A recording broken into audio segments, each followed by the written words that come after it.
to smile.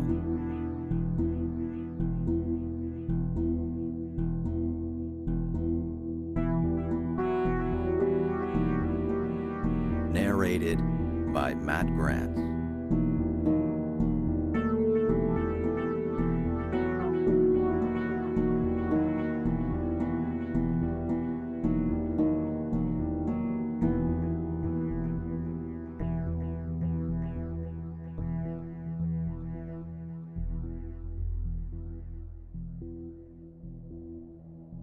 It was the 2nd of January, 2:04 a.m.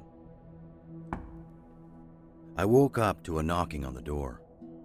One knock every 3 seconds.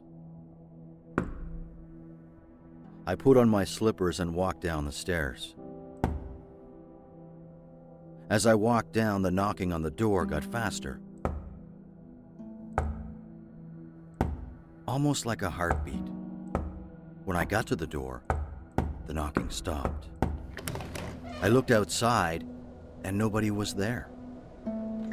I went back up to my room and went back to bed, thinking it was just some kids playing a prank. At 4:21 a.m., I woke up to the front door slamming shut.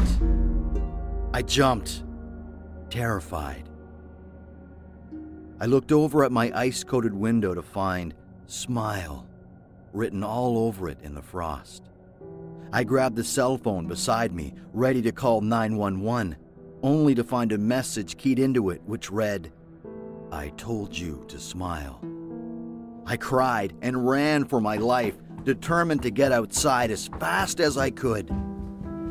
The minute I got out my front door, I nearly dove off my porch steps and sprinted to my neighbor's house across the road. I hurriedly knocked on their door, looking behind me nervously. By the time they answered the door, I was sobbing uncontrollably.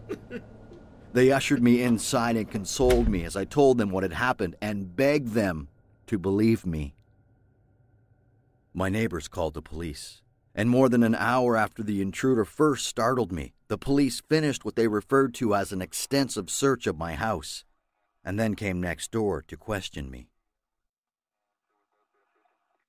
According to the detectives responsible for the search, there was no evidence of a break-in, no footprints, nothing stolen, and no other witnesses to the incident. Not so much as a smudge on my bedroom windows, not a single sign that anyone other than me had been in the house that night. The messages on the window were gone, same with my phone. I couldn't believe it. I tried to protest, to insist that they missed something. But the detective ignored me, told me to get some sleep. He even went so far as to give me a business card for a local shrink, told me to see him about my stress and anxiety.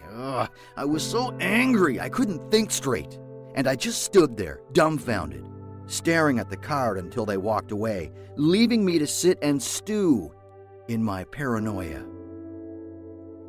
I couldn't believe what the police told me. I knew that what happened to me was real, and I was committed to proving it. I spent the following day next door, spending most of it filming my own house with a camcorder I borrowed from my neighbors. I was watching for signs of something, anything, that would prove I hadn't dreamt the whole incident from the night before. When evening set in, however, and I hadn't captured anything extraordinary on camera, I decided to head home. When I got to my bedroom, I got an idea.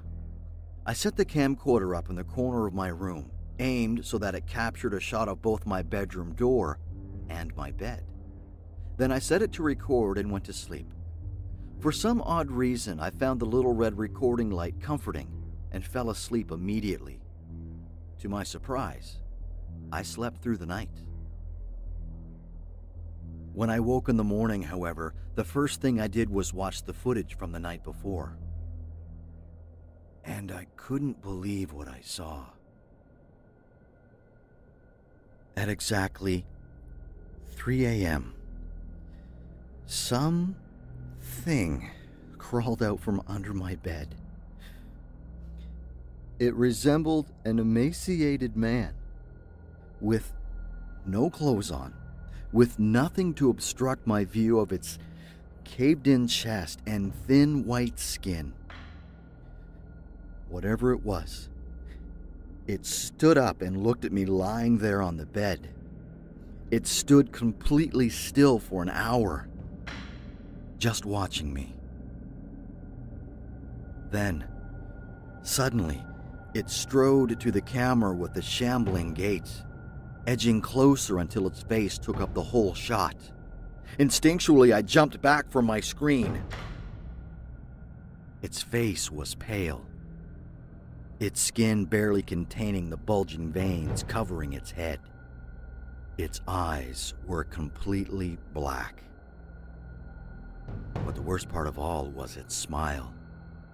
It had a huge smile on its face. It continued staring at the camera for another 2 hours, not blinking, just slightly twisting its head every now and again.